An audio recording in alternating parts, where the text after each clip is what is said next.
Le film sur les pionniers adventistes The Hopeful fait ses débuts dans les salles. L'Église adventiste poursuit l'évangélisation numérique aux Philippines, renforçant le discipulat sur les réseaux sociaux. Les bénévoles d'Adra Tobago se joignent aux efforts de nettoyage après une marée noire suite au naufrage d'une barge. En Malaisie, le tournoi sur le jeu Heroes inspire les jeunes à s'engager dans l'étude de la Bible et la spiritualité.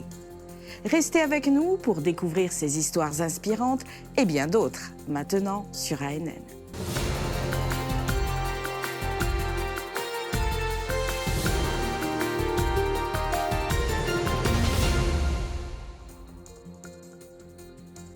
Un nouveau film adventiste qui a été présenté en avril et projeté dans les cinémas américains raconte les origines de l'Église adventiste du 7e jour, depuis William Miller jusqu'à John Andrews.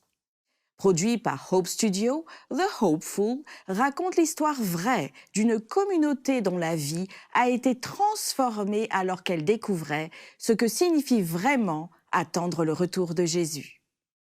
Tournée dans la Nouvelle-Angleterre du 19e siècle, la production invite les spectateurs de tous âges à imaginer comment l'espoir peut changer le monde. Obéissez à sa parole et croyez. Il n'y a pas de temps à perdre. Je crois que la Bible est claire. Jésus reviendra dans seulement 4 courtes années. Je me tiens devant vous pour vous dire ce qui m'a été montré en vision. Le message du Père Miller était lumineux. Le peuple adventiste voyageait sur un chemin vers une cité sainte et éclatante. Ce n'est pas la première fois que la fin du monde est prophétisée par un fou, ni ne sera la dernière. Si vous ne renoncez pas à ces idées radicales, vous ne serez pas le bienvenu ici, dans cette maison de culte.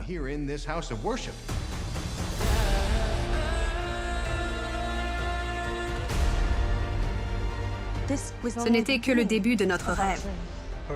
Ces visions ne viennent pas de Dieu. Mais mes amis, elle parle avec une grande tendresse de la parole du Seigneur.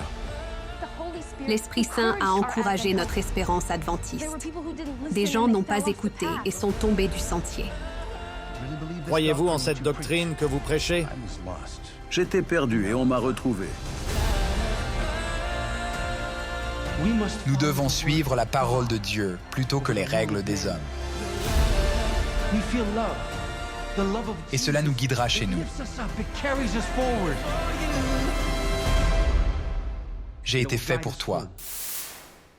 Les bénévoles du Collège adventiste de Sagunto, en Espagne, ont mené une mission humanitaire en Albanie pour promouvoir des activités éducatives, une assistance médicale et des messages d'espoir et de foi impactant la vie à la fois de la communauté orthodoxe et laïque pendant une semaine. La mission es plus qu'un simple acte d'envoyer ou d'être envoyé. C'est un engagement, un devoir, une obligation pour más que solo un acte de enviar o ser enviado. Es un compromiso, un deber, una obligación a cumplir. Un exemple est le Collège adventiste de Sagunto, qui a récemment envoyé 35 personnes ici en Albanie, dans la ville de Cortia, pour une mission d'une semaine. Elles ont participé à des activités sociales pour la communauté. Je crois que la chose la plus importante en recevant ce groupe d'Espagne était les connexions avec de nombreuses personnes en ville.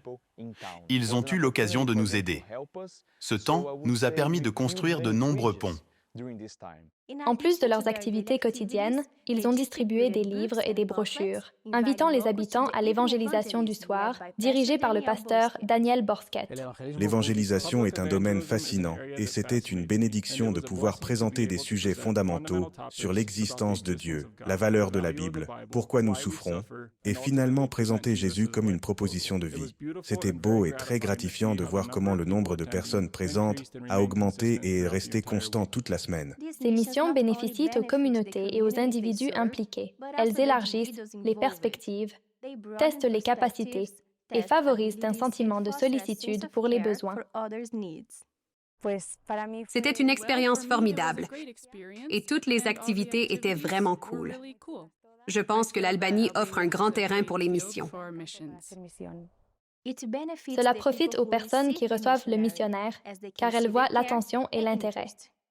Le dévouement et le travail acharné de ce groupe incroyable de bénévoles ont été une bénédiction pour nous tous en Albanie. Cela profite à celui qui envoie, car il y a une plus grande consécration à la mission et à l'Église. L'impact est double. Tout d'abord, l'expérience a été spectaculaire pour les 35 d'entre nous qui y ont participé. Cela donne une force intérieure au campus, aux missions ici à Sagunto, en Espagne, et pourquoi pas en Europe. De plus, ils renforcent leurs liens au sein de la communauté d'Egelsi mondiale et mettent en avant l'unité et la compréhension entre les cultures. Au cours des dernières années, j'ai été témoin de l'impact des missions à court terme sur la vie des volontaires et des locaux. Et les missions à court terme offrent une opportunité d'échange, des échanges d'expériences, de services et d'amour. Finalement, la mission ne se résume pas seulement à ce qu'ils font, mais aussi aux liens créés, aux vies touchées et à l'amour partagé.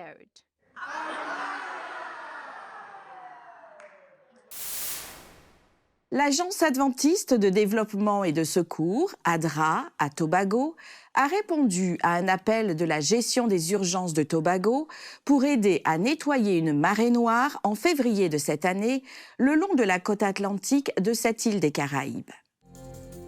La marée noire s'est produite après qu'une barge transportant jusqu'à 35 000 barils de fioul se soit échouée sur un récif au large de la côte de Tobago, endommageant les mangroves et menaçant le tourisme et la pêche. Les autorités ont mobilisé des volontaires et fourni des équipements de protection individuelle. Le pasteur Vishnu Persad, président de l'Église adventiste du 7e jour à Tobago, a décrit la scène comme horrible et a souligné le besoin de professionnels formés pour aider les volontaires dévoués. Vishnu a exprimé sa gratitude aux volontaires et aux membres d'Église de Tobago, et d'ailleurs pour leur réponse rapide. Les dirigeants adventistes ont déclaré que c'était la première fois que des volontaires d'ADRA ont aidé lors d'une marée noire. Ils avaient par le passé aidé les victimes d'incendies et soutenu des initiatives de construction et de distribution. Directement de Singapour, voyons comment l'Église adventiste dans la région du sud de l'Asie et du Pacifique démontre en pratique le pouvoir transformateur de la générosité avec la célébration de la 14e journée du Pay It Forward. Pay It Forward n'est pas seulement un événement, c'est plutôt une philosophie qui inspire un cycle de gentillesse et de solidarité. Il s'agit de partager les bénédictions reçues avec d'autres, les inspirant à faire de même. Cette campagne nationale implique toutes les églises adventistes du 7e jour à Singapour. Cette année, la célébration comprenait des activités de divertissement pour les personnes âgées, telles que le karaoké et les jeux. Au fil des ans, la journée Pay It Forward est devenue un soutien essentiel pour plus de 300 membres à faible revenu de la communauté de Yuhua, offrant des repas et des services gratuits, tels que des coupes de cheveux et des massages. Des étudiants locaux et internationaux se sont joints aux membres d'église, vivant la joie de donner et de servir. De plus, l'Église cherche à s'améliorer chaque année en offrant une aide financière et des bons d'achat pour répondre aux besoins immédiats de la communauté. Cette initiative suit les enseignements du chapitre 2 de Jacques, transmettant un message puissant selon lequel la foi se manifeste dans les actions. Chaque bénévole, chaque acte de générosité reflète l'amour de Dieu, favorise l'unité et renforce le bien-être de la communauté. Le tournoi sur le jeu Heroes en Malaisie laisse un impact considérable. Au milieu du paysage à couper le souffle du camp de la plage de Dantai El Piso à Sabah, en Malaisie, le tournoi inaugural du jeu Heroes de l'Union des missions de Malaisie s'est déroulé comme un événement historique. Malgré les contretemps inattendus rencontrés, la résilience et la détermination des participants ont brillé, créant une expérience inoubliable pour tous les participants. Le tournoi a connu un contretemps lorsqu'une coupure d'électricité et une perte de connexion imprévue se sont produites. Les organisateurs ont été contraints de le reprogrammer pour coïncider avec la cérémonie de clôture du Camporé qui devait avoir lieu dans 2 jours. Malgré cela, l'enthousiasme et le bon état d'esprit des participants n'ont pas vacillé. Le tournoi de Heroes point culminant du Camporé, visait à promouvoir le jeu de questions bibliques et à encourager l'étude de la Bible chez les jeunes. Bien qu'il se soit déroulé après la fin du Camporé, les jeunes participants ont choisi de prolonger leur séjour pour participer activement à la compétition. Selon le pasteur J. Edison Lawrence, l'hôte de l'événement, le tournoi a eu un succès retentissant. L'atmosphère était remplie d'excitation et d'énergie, alors que les joueurs s'encourageaient mutuellement. Après une compétition intense et des magnifiques performances, 20 gagnants ont été récompensés. À la conclusion du tout premier tournoi de Heroes de la région, les adventistes de la région estiment qu'il a laissé une empreinte indélébile sur tous ceux qui ont participé à cette expérience inoubliable, servant d'inspiration pour les églises et les jeunes à incarner l'esprit des héros et à briller pour le Seigneur. Sur cet épisode des portraits ANN, Alyssa Truman, directrice des informations ANN, s'entretient avec Sylvia Klein, directrice de Vivid Faith.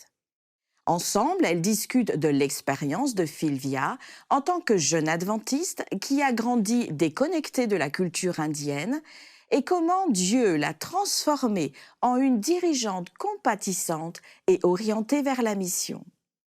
Écoutez comment Sylvia partage sa sagesse pour les chrétiens de tous âges qui sont prêts à dire « J'irai ».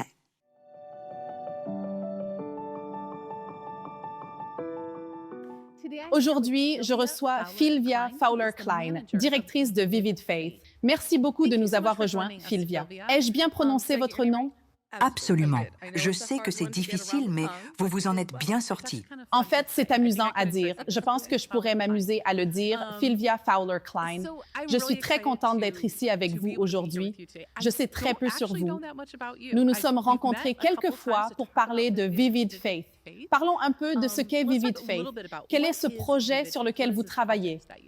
Vivid Faith est un service en ligne. Il a été créé par le secrétariat de la Conférence générale pour l'Église mondiale adventiste. Cet outil en ligne connecte les gens à des opportunités de mission. C'est un peu comme un outil de recrutement, mais l'accent est mis sur la mission. S'il y a un accent missionnaire, là où vous servez, vous le postez sur Vivid Faith et quelqu'un répondra à l'annonce. Donc c'est comme n'importe quel outil de recrutement avec cette petite touche axée sur la mission. And respond. So it's basically like any recruiting tool with that little twist that it's mission focused. J'adore. J'aurais adoré ça quand j'étais à l'université parce que tout ce que je voulais, c'était de trouver des moyens de servir. Ça aurait été génial d'avoir ça, mais Internet était juste à ses débuts. Nous étions loin d'imaginer des applications. Nous n'avions même pas de téléphone portable. Je comprends ce que vous voulez dire. J'aurais aimé vivre une vie où je passe d'une mission à une autre, cette vie missionnaire de bohème. Ce serait amusant. Je l'aurais fait, pas vous? Oui, je suis très contente. Je me vois soit prendre ma retraite, soit mourir à ce poste tellement je l'aime. C'est parfait pour moi. Mon mari a toujours dit qu'il faut avoir une profession que vous feriez même sans être payé. Absolument. C'est tout pour moi. Le but et la passion font la différence. Où avez-vous grandi? Je suis née en Inde. Je vois. Quand mes parents, comme beaucoup d'adventistes, ont décidé d'étudier à Andrews, j'étais une enfant, j'ai voyagé avec eux, puis je suis retournée en Inde. Ensuite, je suis revenue aux États-Unis. J'ai navigué entre les deux pays pendant mon enfance et mes années d'adulte. Je me considère comme indienne et américaine, entre les deux. Entre les deux. Quelqu'un m'a demandé, « Quelle est votre ethnie?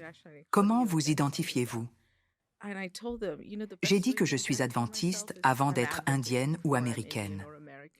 Parce que vous êtes d'où vous venez. Vous avez des liens culturels et linguistiques, votre héritage. Et si je regarde la culture, la langue, l'héritage, je parle le langage adventiste que tout le monde au sein de notre communauté comprend. Les expressions, le contexte. Ma culture est adventiste avant tout. C'est ce que je suis vraiment avant d'être quoi que ce soit d'autre. Pour découvrir la fin de cette histoire et regarder d'autres épisodes des Portraits ANN, visitez le site officiel de l'Église adventiste du 7e jour sur YouTube.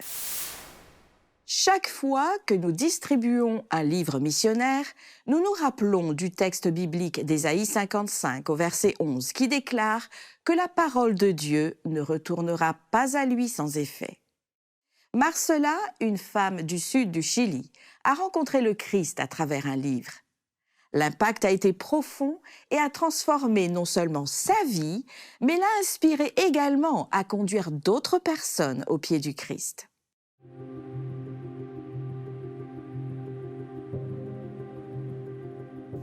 J'ai ressenti un grand vide pendant longtemps. À Maipú, j'appartenais à une autre église.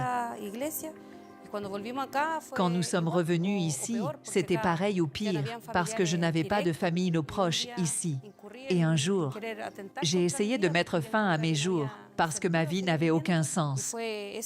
Nous devions sortir avec mon mari dans le véhicule de l'île de Walpi.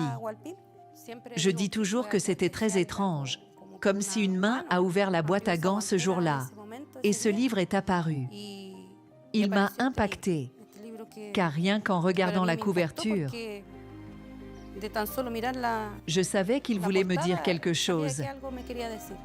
Il s'avère que j'ai fait un travail pour son mari et ma femme me dit toujours « Tu dois offrir un livre missionnaire à chacun de tes clients. » Et à travers le message de ce livre, elle a pu trouver Dieu d'une manière très différente de celle qu'elle avait connue toute sa vie. Et j'ai demandé à mon mari, qui le lui avait donné, d'où il l'avait obtenu, pourquoi ce livre était apparu là. Et puis, il me dit que c'est par la femme de Daniel qui lui avait fait le bateau qu'il avait acheté. Je le lui ai donné une fois qu'ils étaient repartis parler du bateau. Je lui ai donc demandé d'essayer d'entrer en contact avec la femme de cette personne.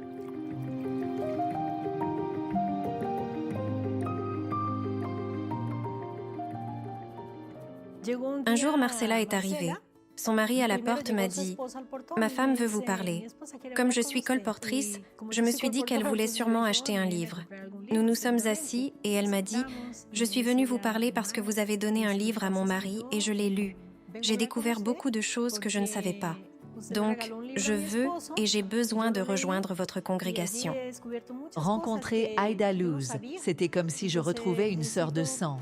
C'est ainsi que je me sentais à ce moment-là. Et la mère de Marcela est venue de Santiago. Elle a commencé et continue à fréquenter l'église. Aujourd'hui, Marcela, sa fille de 9 ans, et sa mère ont été baptisées. Maintenant que je sais tout ça, je me fais baptiser et je partage cette paix avec ma fille et ma mère, Maria Teresa, qui partagent la même croyance aujourd'hui. Le Seigneur cherche ses enfants et veut être avec nous jusqu'à son second avènement.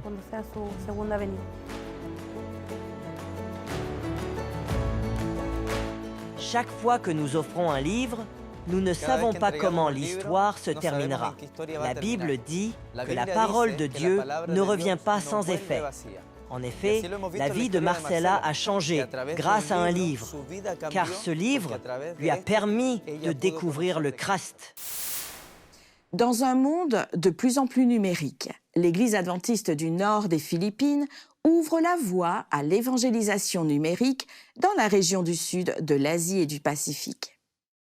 Des dirigeants de diverses institutions adventistes se sont réunis pour innover dans le partage de l'Évangile en utilisant les réseaux sociaux comme une extension du ministère.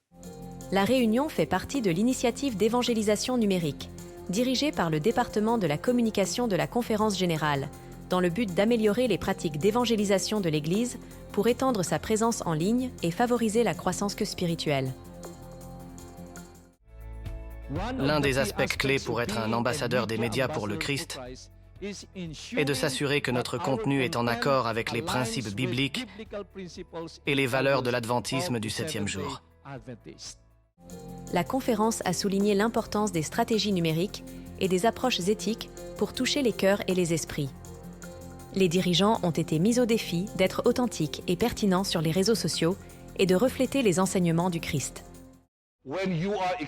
Lorsque vous êtes face à la communauté des croyants, n'insistez pas sur ce que vous aimez, mais sur l'idéal qui représente le mieux l'Église, le ministère que Dieu vous a confié.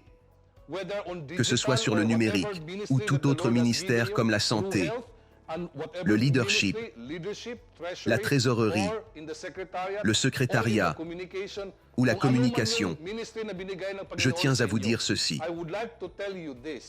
Votre travail pour le Seigneur ne sera pas vain. Le Seigneur le voit et il veillera à ce qu'il grandisse et produise des fruits. La réunion a réuni des dirigeants des bureaux régionaux de l'Église, des représentants de la Philippine Publishing House, des hôpitaux adventistes et des écoles. Les participants se sont engagés à être des ambassadeurs du Christ dans les médias, à défendre les valeurs de l'Église et à inspirer le public numérique. La conférence sur le discipulat numérique, organisée par Adventist Media en Australie, a attiré plus de 1200 participants du monde entier intéressés par l'évangélisation numérique. Diffusée en direct sur YouTube et Facebook, elle a mis en lumière des experts et abordé des sujets tels que les impacts psychologiques des réseaux sociaux. Cet événement a suscité de l'enthousiasme, atteignant plus de 67 000 minutes de visionnage et posant les bases pour de futures initiatives, y compris une formation spécialisée et le développement d'un site web de discipulat numérique. Et avez-vous déjà pensé à devenir un évangéliste numérique? Comment faire la différence dans un monde brisé, où l'espoir semble insaisissable et la foi chancelante? C'est une invitation à embrasser une nouvelle ère de foi et de service. Dans un monde saturé de technologies, utilisez les outils numériques pour atteindre vos quartiers et des endroits dans le monde où l'Évangile n'a pas encore résonné. Le discipulat numérique vous guide, inspire et montre le pouvoir d'une connexion profonde et significative entre individus. D'indésirable à plus recherché. Malgré la méfiance et les préjugés, la gentillesse et la foi de Hari ont fait de lui la figure la plus recherchée de son village. Découvrez son parcours inspirant dans la fenêtre 1040 du Népal. Les pionniers de la mission mondiale sont des missionnaires de première ligne qui se rendent dans les communautés, établissent des relations, répondent aux besoins et forment de nouveaux groupes de croyants. Ils partagent la bonne nouvelle de Jésus par le biais d'un ministère holistique. Ils sont souvent confrontés à des défis et à des préjugés lorsqu'ils pénètrent dans de nouveaux territoires. Hari, qui sert au Népal, est l'un de ces pionniers. Les gens n'acceptent pas de visite de notre part, ni que nous restions chez eux. Il a prié au sujet des préjugés auxquels il était confronté et a découvert qu'avec des choses simples, il pouvait se rapprocher du voisinage. Partager directement la parole de Dieu se solde directement par un refus. Ils ne nous écouteront pas. Il faut donc d'abord trouver une occasion de les aider. Venir en aide en cas de maladie ou autre problème, comme les emmener chez le médecin. Les soutenir dans les besoins du quotidien, comme nourrir leurs enfants ou s'occuper de leurs biens en leur absence, sont autant de moyens qui facilitent amplement les échanges et les rendent plus accessibles. Le quartier de Hari est très grand. Au début, il ne savait pas par où commencer. Il a prié pour obtenir de l'aide de Dieu et sa prière a été entendue. Alors que je travaillais comme pionnier de la mission mondiale dans le district de Jaffa, j'ai trouvé Suresh Burmu dans un état déplorable à cause de sa maison complètement délabrée. J'ai eu l'idée de lui parler de l'évangile du Christ.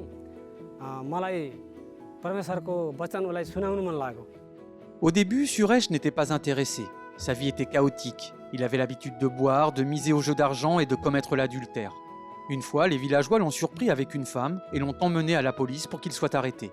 Il a passé 2 jours en prison. Et les villageois et la police ont suggéré de le séparer de sa femme. Plus tard, la police a relâché Suresh, qui est retourné chez lui. Les villageois lui ont pardonné, mais ils l'ont averti de ne plus commettre cette erreur, sous peine de perdre sa famille. La vie de Suresh a touché le fond, et Hari l'a soutenu au cours de cette période difficile. Puis Hari a recommencé à lui parler de la parole de Dieu et l'a invité à l'église. En l'espace d'1 an, Suresh a été baptisé et a fréquenté régulièrement l'église. Aujourd'hui, sa vie a changé.